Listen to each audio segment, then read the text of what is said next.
You know, they say you with Wayne or with Drake or with Scaff Beezy. Do you ever say leave Scaff Beezy is my adopted son from Somalia. All rich superstars adopt a little black baby. Oh, that's Scaff Beezy. I gotta get me an adopted. Where you get him from? We're like, yo, we started rapping together. He's been rapping with me for like 10 years. Mm-hmm. The first group I ever was in, he was in the group. What was the name of the group? Let's move on. Now let's talk about He's also co-executive producer on the new Pink Friday. Now let's talk about the Pink Friday People album don't understand the role he plays. I'm gonna go to. Well, we want to know because we don't see. Well, let me tell you what role he plays. Tell us. He's the reason for Did It On Him being on my album. He's the reason for Bees in the Trap being on this album. He has a great ear for hood beats. And sometimes I'm off in La La Land and, you know, just want to listen to my dance records. He'll be like, you got to do this. You know He's the nigga that be around. And he be in the tracks hyping you up, too. Highs the shooters. He's the one that gets the shooters. He got a couple Haitians that be acting crazy. but he knows lyrically what I'm capable of. He's the one that'll be like, because I keep a very small circle, and even in the studio. You came to my studio. Yeah, wasn't nobody there. Me, Scaff, and Nicki.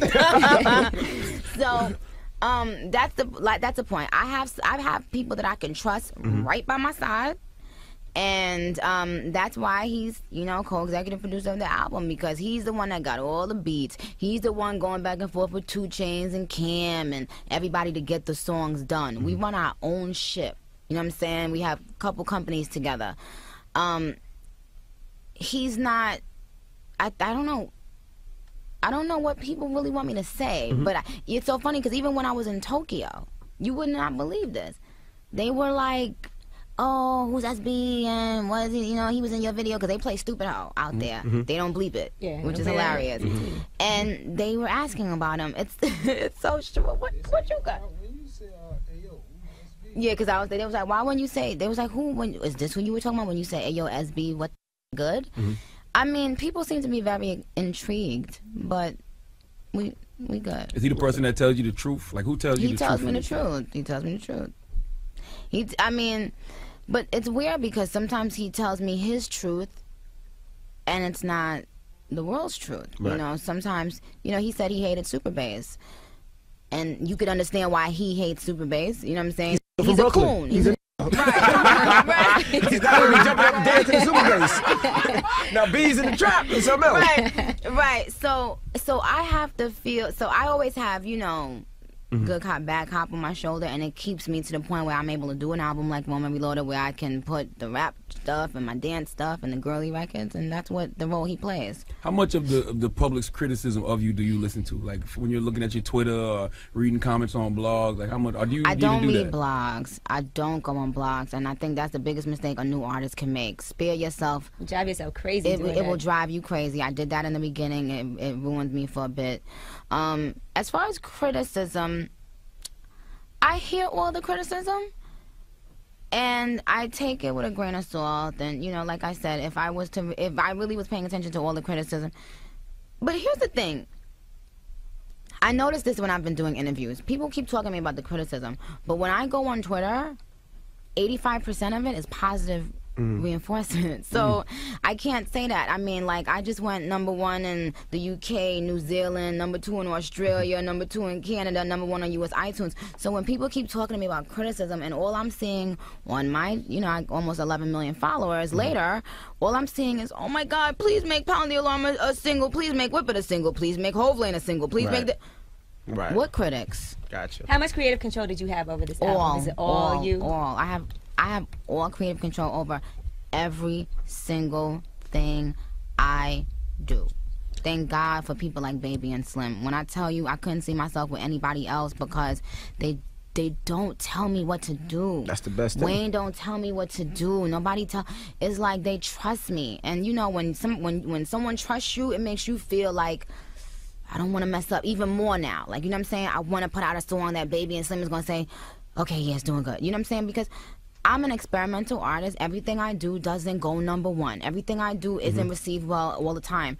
But I take chances, and it always comes together at the end. They signed 52 artists. You ain't got to be on 52 artists as songs, right? Because they got like 70 artists over there. Really? Like from Mystical to the Limp Bizkit to Bow Wow. Yeah, so like a lot of those guys are going to be tax writers. So when they call you and be like, hey, like it might be somebody that you're not feeling. Do you have to do songs? Be like, all right, baby, for you? Of course not. I don't do anything with anybody I don't want to.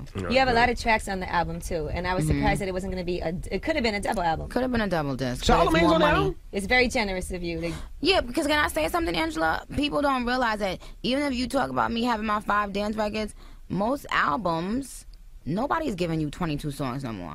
Because do you realize that we lose millions of dollars when we put over 15 songs on the album? I think Wayne lost, I think Max said $4 million because every time you go over your cap, you know, the label doesn't pay producer royalties on those extra songs. Right. So you got to pay it out of your own pocket. So whatever money, little bit of money that Nicki Minaj get on the album, she got to dig in that.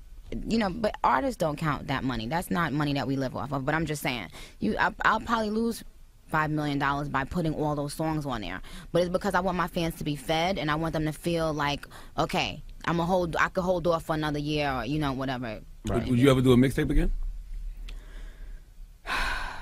Yes. Sounds like there's something in the works.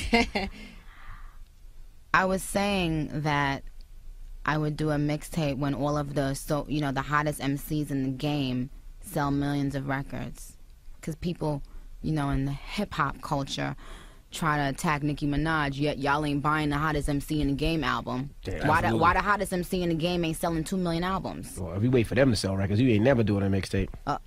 Now, Charlamagne is he an official barb? Yeah, I call him See the Barb. Is he an official barb? That's his name. Listen, I've been a fan. I've been a fan of Nicki Minaj for a long Do you have time. a special T-shirt or something? Listen, I'm a supporter. I think Is he she's an dope. official barb? My fans like him because they say he ratchet. He's And- definitely ratchet. Yeah, they You know, he say- made somebody cry for going at you for. Well, that's another story. He made somebody cry because they said they stole your style. That you stole their She style. He stole made her it. cry. He did make her cry. See the Barb, There baby. we go. He's out here doing what we do. Nicki Minaj, ladies and gentlemen, the album's in stores right now. You want to say something to your official barb, you? Nah, I mean, listen, I'm a Nicki Minaj supporter. I think I she's want to dope. thank Charlamagne. Charlamagne made an incredible guest appearance on my album with this interview. And let me tell you something. If I get one more call or hit about that interview... Don't thank me. I want to thank you. I got people in other countries tweeting me. I can't even read their timeline. I can't even read the language. Right. No, but my fans are going berserk, and we haven't even released the whole interview. What people don't know is that interview was over an hour long. Oh, I thought it was 23 minutes or something. Yeah, on the album, but because I had to like cut it, but it's like 2 hours of stuff there. So I'm gonna keep releasing some, but it's interesting because my fans, they were playing it when the album dropped as if it was a song. Like right now, they're like quoting all the words from the interview, and they're like, "Yo, that's our best interview," and "Thank you, Charlamagne," because they most of the time my fans watch my interviews, they hate it because people ask me the most generic questions. So they was just like happy that I was comfortable enough to just open up pause for Charlamagne, and you know. He's shopping publishing deals now. He thinks he's gonna be rich No, now. Nicki's always been the same because we've always had fun interviews too, and you still seem like the exact same, just a little richer, but Oh, okay. A little? a lot. Well, thank God for that. God has truly, truly blessed me. Not with money,